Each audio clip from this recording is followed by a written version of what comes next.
All sorts of reasons have been given by U.S. leaders regarding why we must attack Iraq. Many of those same reasons were given under the reign of George I. When George I decided to attack Iraq, he said, we have to go in because Iraq is threatening to invade Saudi Arabia. That was false. There were no Iraqi troops massing on the Saudi border. Even the U.S. press reported there was no evidence of that.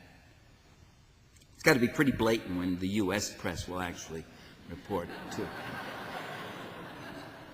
Then they said, well, we've got to go into Iraq because they're committing these terrible atrocities against the Kuwaitis. They just took 500 Kuwaiti babies, ripped them out of incubators, and threw them on the hospital floors, Iraqi soldiers laughing and ha-ha-ha and bayoneting these babies and all that.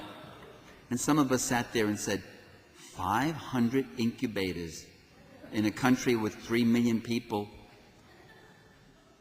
All of Los Angeles County with 14 million people has about 50 incubators in major public hospitals. Wait a minute, does Iraq specialize in premature babies? What is this?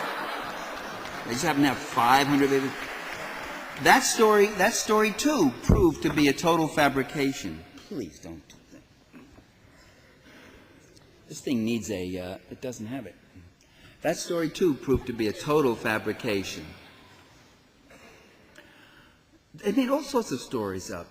There was another reason for going to Iraq. They said, this would create jobs for the economy. I'm not kidding you. Secretary of State at that time under George I, James Baker, said, this war will create jobs. We want to get the Americans interested and hyped up about Iraq. And I thought to myself, well, now George I has been in office for 3 years. He has never evinced any interest in creating jobs for Americans before. Isn't this unusual? And I thought, creating jobs, well, child pornography creates jobs. Auto accidents create jobs. Auto accidents are good for the economy. I'm not being funny. I'm not being ironic. I'm being absolutely serious. Auto accidents are a multi-billion-dollar industry. The towers, the wreckers, the mechanics, the emergency health clinic workers, the plastic surgeons, the lawyers, you can go, the state troopers, you could go on and on, the police, the jobs that are created by auto mechanics. It's good for the economy. The point I'm making is that there are many things that might be good for the economy that are bad for human beings.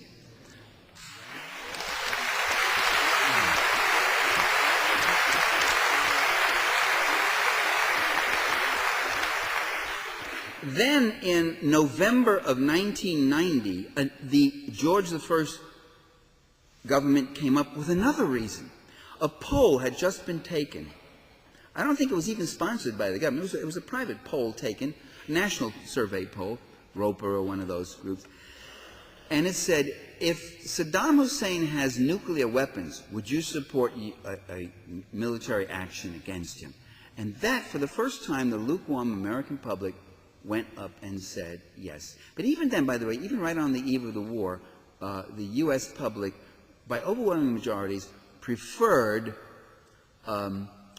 negotiated withdrawal of Iraq from Kuwait and negotiated settlement of the conflict rather than committing U.S. forces to that place. Once the forces are committed, then many of my mindless compatriots get up there and rally around the flag and got to support our troops. They're there now. And the flag happens to be wrapped around the president. And there's this eternal menace and external menace and evil. And so we have to back the president for our own security. And that whole dynamic does kick in. Now that was very interesting, that poll. That was seized on by the Bush administration in 1990 as the reason to go after Iraq. And that is the very same reason that got resuscitated just several months ago, isn't it? Right here by George II. We have to go in because Saddam Hussein has weapons of mass destruction.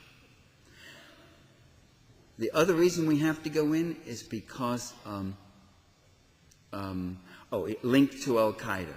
Saddam Hussein isn't linked to Al Qaeda. They are orthodox, fanatical Muslims. Hussein was a secularist. He has a secular state. He wasn't. I mean, there are mosques in Iraq, and there's prayers, and they're announced, and there's all that stuff. But they don't love that guy. He doesn't have links to Al Qaeda. The Bush family has more links to the bin Laden family than